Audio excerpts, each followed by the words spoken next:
New Thought Media Network. We are a global broadcast network of positive music, media, and entertainment, inspiring humanity's evolution along the journey of enlightenment and creating a world of love, peace, empowerment, and prosperity for all. New Thought Media Network. Positively inspiring.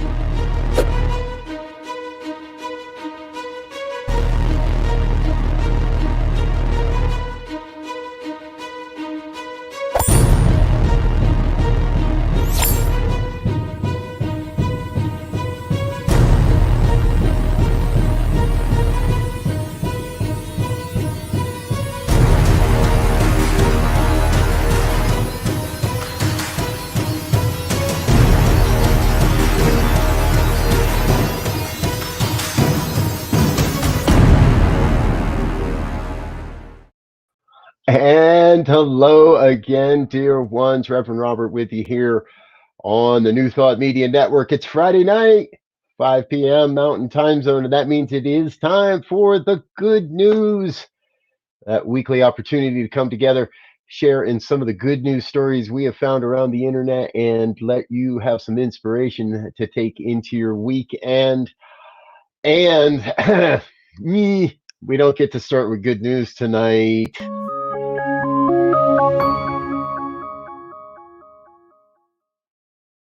That's right, folks. Friday started off a little bit on a bummer note today. The amazing Bob Proctor has made his transition into the greater realms of livingness and the greater dimensions of livingness.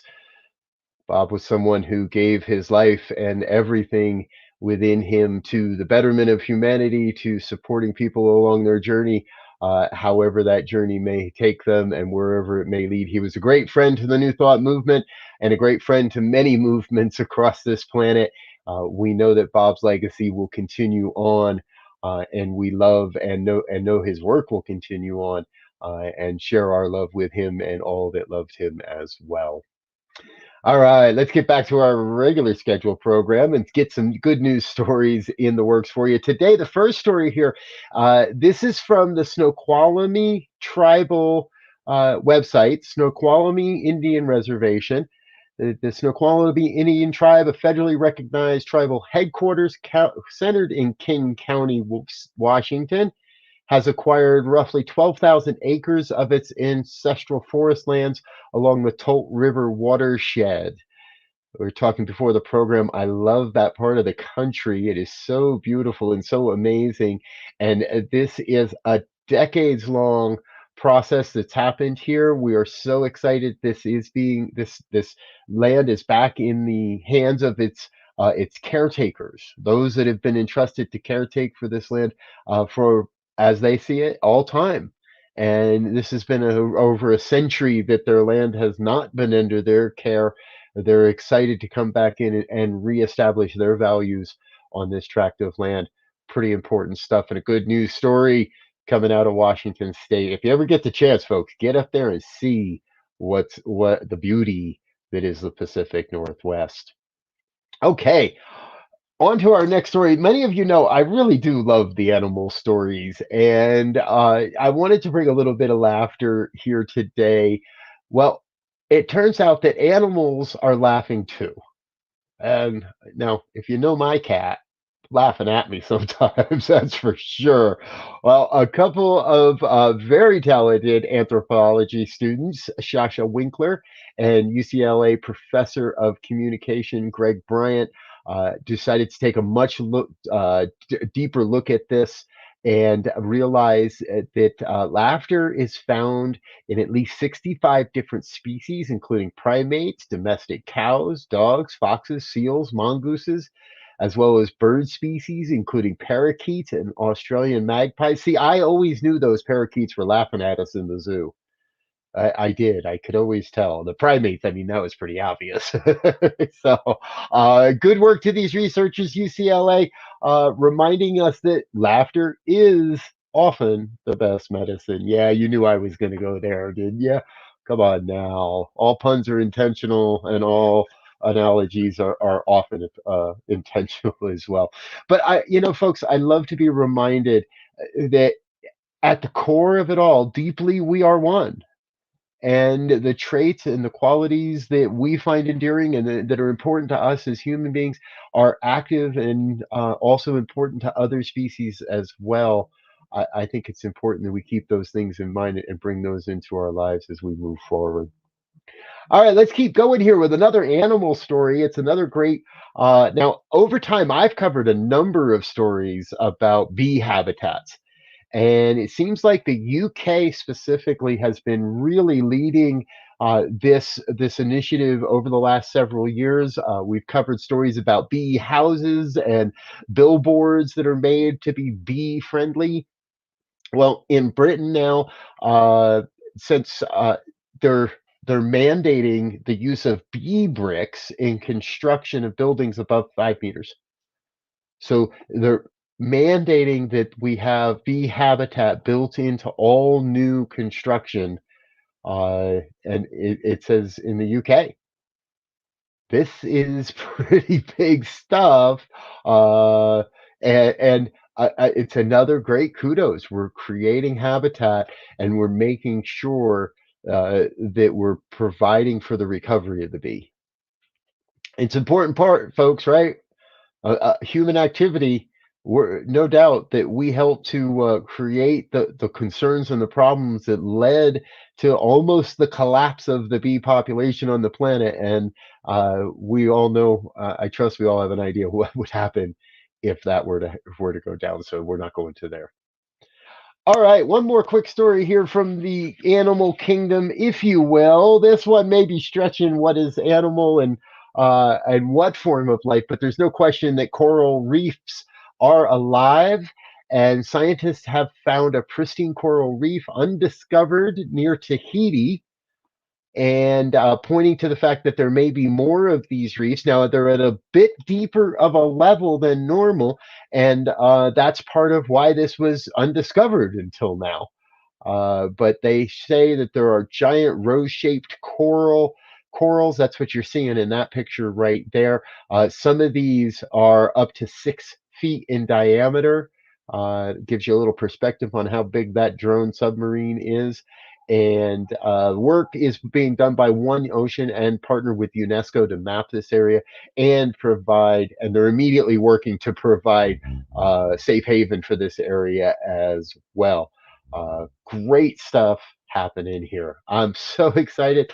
Folks, this is the good news. It's happening on Friday afternoons here on the New Thought Media Network. We're going to take a real quick break, share a little bit of information with you on some of the things that are happening and coming up here on the network. And we'll be back in just a minute with my co-host and partner in Good News, Terry Paul Choice. Please hang on and join us. We'll be right back.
everyone. I'm Terry Paul Choice, and I love that Bee Brick in Britain story. That was really interesting and something that's really needed.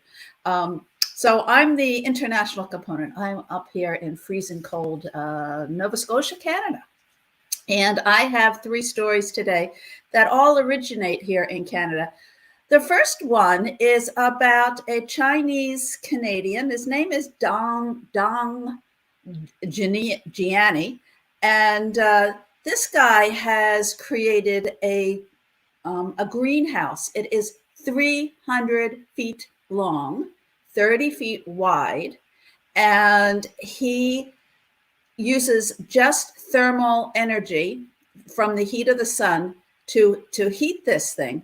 And it's it's called Fresh Pal Farms, and it's believed to be the largest passive greenhouse in Canada. So the way this thing works is it's got what's it? Polyolefin. That's not a word I normally use every day. Polyolefin plastic roofs, and at night, an electric motor allows operators to extend and retract an insulating blanket that traps the heat absorbed during the day. And this keeps the 10,000 square foot interior space at 82 degrees Fahrenheit when it is minus 20 Fahrenheit outside. So that is, to me, quite remarkable. So one of the ways they've done that is on the south side, there is a 24-inch clay wall going the length of the 300 feet, and that captures the heat from the sun. Then at night, that clay radiates the heat into the space, further ensuring that the plants can survive. And sometimes it gets to minus 31 degrees Fahrenheit in Olds, Alberta. I'm not living there ever. Last year, Dong grew 29,000 pounds of tomatoes while saving $30,000 of energy in heating costs. And he got this idea because he said growing vegetables in China's cold north necessitates innovation. And passive greenhouses, which don't use electricity, are common in that part of the country. In North China, it gets really cold and dark in the winter, but people can grow year-round. Where he lived in China, there were many passive solar greenhouses, but in Canada, there wasn't any. So thank you to Dom Gianni. All right, my next story is kind of also agricultural in nature. It's about beet juice. And it says, rock salt is prized for its use as a de-icer. Well, we all know that. Our streets are absolutely coated here in Nova Scotia. But it says the minerals monopoly on curing roads of icy patches may be coming to an end as sugar beet products gradually make their way into transportation department budgets across North America. The benefit from using beet-based melting products is that it reduces the chloride loading on infrastructure and the environment while producing a good quality melting solution. And that's according to Winnipeg Communications Officer Ken Allen. While salt is generally caked over streets and sidewalks when winter weather turns bad, most of us understand that throwing salt around is probably a pretty bad idea. For instance, you have too much salt, it kills your plants. It corrodes metal. It disintegrates bricks. And it also hurts the wildlife, including the runoff into the waterways, and hurts the fish. Whereas sugar beet extract, when combined with ice melting chlorides, can actually be more effective at reducing ice than just using salt. But beets aren't the only food product that's being used in North America. North Americans are so inventive.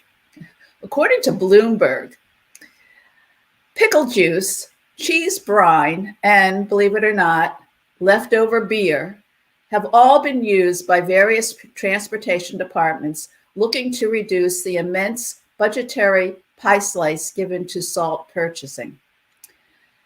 Around 15 to 17 million tons of rock salt are poured on the highways of the United States each year. That's a lot of salt, folks.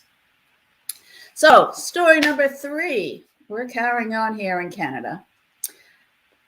This is about old growth trees. And, you know, I've been to British Columbia quite a few times, and largely because I love the trees. They are immense, much like I've been to Northern California and redwood forests. And so I just have this affinity for huge, huge trees. And British Columbia's provincial government has recognized that its old growth forests are irreplaceable, about time. They are vital ecosystems, and they have spared 10,000 square miles or 2.6 million hectares of forest from logging. Yay! The pause was issued following British Columbia's recently announced commitment to halt 1/3 of all growth forest logging, which came on the same day as world leaders at the COP26 announced their own attempts to end deforestation. The woods of British Columbia were given the name Brazil of the North in the 1990s, and they are filled with Douglas fir, western red cedar, and lots of wildlife, including Roosevelt elk, black bears, wolves, and many endangered birds. Some of the forests have remained undisturbed essentially since the last ice age. Boy, those are old trees. The 2.6 million hectares are part of the 2.6 million hectares of ancient or old growth forests which remain in British Columbia. And they represent a uniquely biodiverse and critical stands of trees. Further plans to reform the governmental timber company and its logging patterns, away from clear cutting, down with clear cutting, and towards mimicking natural disturbances are also coming, as the province looks towards a preservation-first attitude to forestry, following pressure from community groups and nonprofits like the Ancient Forest Alliance, who are all trying to protect endangered old growth trees. This means that trees would be harvested in a manner more linked to the way nature would change the forest, which means just taking a few trees at a time. So that's it for Canadian news. I'm Terry Choice, and you might want to listen to my radio show on New Thought Media Network Radio. It's called Feel the Flow. It's on 3 times a week, and one of those times is Wednesday, 2:30 at Colorado time. Taking it back to you, Robert. Thanks, Terry. Glad you're with us. Thank you so much for being here this evening. And thank you for all of you that are watching here on the New Thought Media Network. We're going to take a brief moment and say thank you to our sponsors as well. Please help us do that.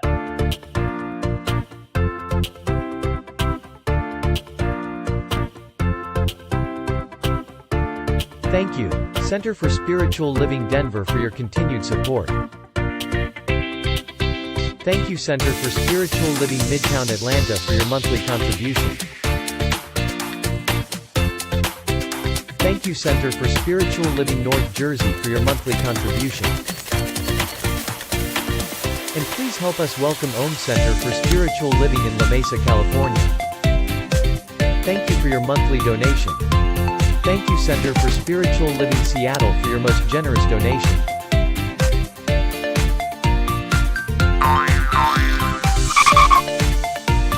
And a special thanks to Heckerland Foundation for your generous technology grant.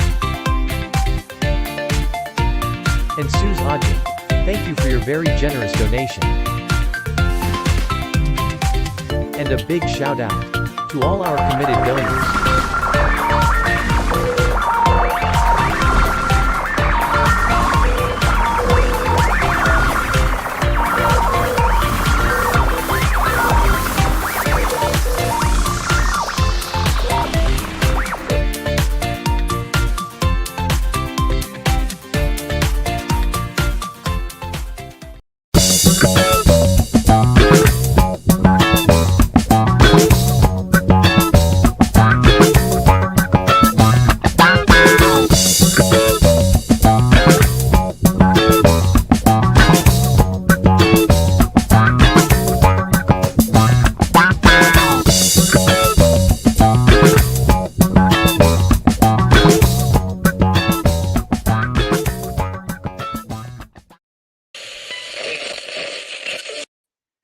And we're back with more of the good news here on New Thought Media Network. I'm Rev Robert.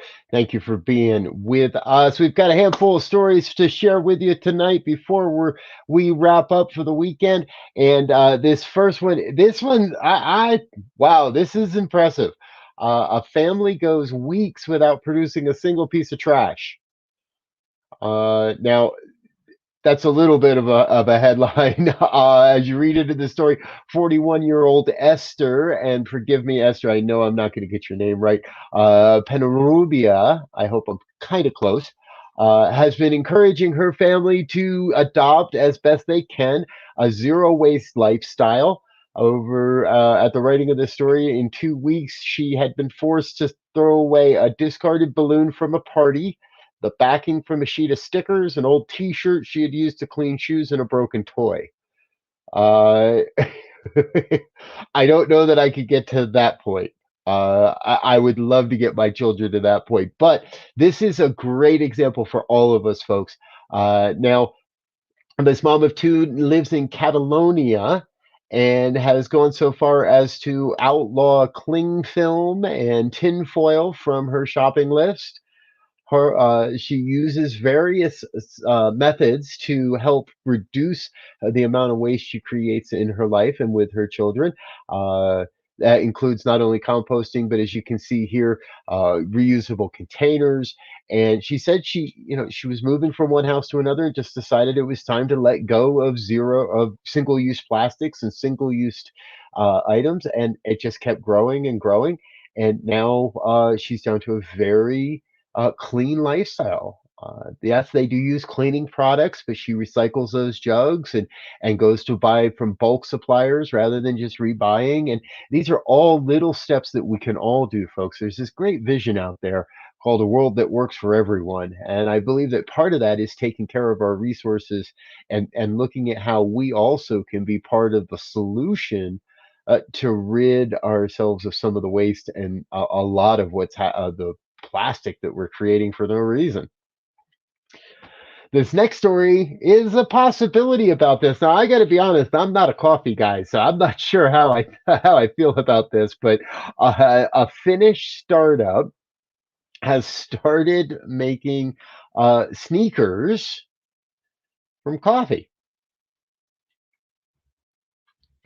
5,000 backers have pledged over $500,000 to see the sneakers come to life, which use up to 21 cups of coffee and 6 recycled plastic bottles for each pair of shoes. The founder of Rems, the sneaker company, wanted to do something to help people reduce people's carbon footprint while offering an everyday shoe that is functional and fashion forward. He had some ideas. 250,000 water bottles and 750,000 cups of coffee have been turned into these shoes so far. Coffee grounds are combined in a low heat environment with recycled plastic to create a coffee yarn. All right, so you take the old grounds, you heat them on a low burn for a long time with a bunch of recycled plastic, and you create a coffee yarn, and you spin that into the shoes. Now, creating plastic yarn from recycled clothing is not a new idea, not a new story, and we've covered that on this program a year or so ago. This, however, I got to tell you, if these shoes smell like coffee, nah, that's a game changer. Sorry, couldn't do that. You can get them on Amazon. They're $119. If you pick up a pair, let us know about it. If you pick up a pair and they smell like coffee, definitely let me know about it. But if you pick up a pair and you try it, hey, send us an email, goodnews@ntmedia.org, and let us know what you think. Should we, and you can send us an email anyway. Would you wear shoes that were made out of plastic coffee yarn? If they smelled like coffee? I know I can't get over it. All right, let's continue, folks. This next story, probably my favorite of the year, because we're going to give you a little bit more of an experience than just a picture of this. The flying car is here. Somebody alert the Jetsons. The Slovakian Transport Authority has authorized, certified a flying car. Now it's called the air car. I guess they haven't gotten to the marketing part of it all yet. But it has been flying since last June. They've flown over 200 trips, over 700 flight hours, and that makes the air car certified. And it opens the door to mass production. And we've got a video clip here we want to share with you of this car flying. Check this out. This is cool.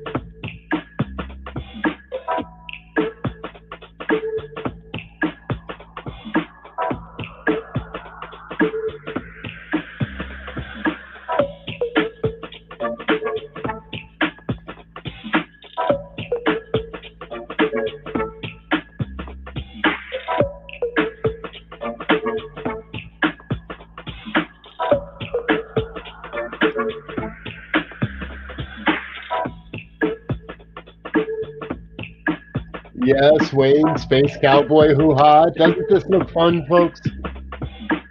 Now, I'm going to say, it probably can't be as easy as driving your car.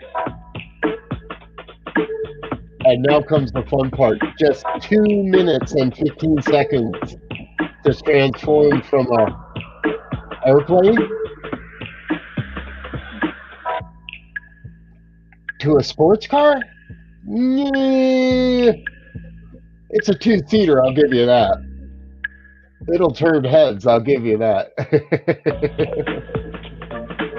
This is all put together by a company called Klein Vision. They're looking to take a share out of the aircraft market, and there are estimates that this could be, Morgan Stanley estimates the flying car market could be worth over $1 trillion in the next 20 years. How soon before you'll be taken off on in a car? How soon before you'll go out and warm up the engine to the old air car on a cold morning? Could be sooner than we think. Hey, folks, here on the New Thought Media Network, and especially on the Good News, we often find ourselves being reminded of the great stories that people bring to our lives. This next story is no exception. I want to introduce you to Kaylee Burridge. Excuse me, Kaylee. Yours is the easiest name of the night, and I'm still getting them wrong. Excuse me for that.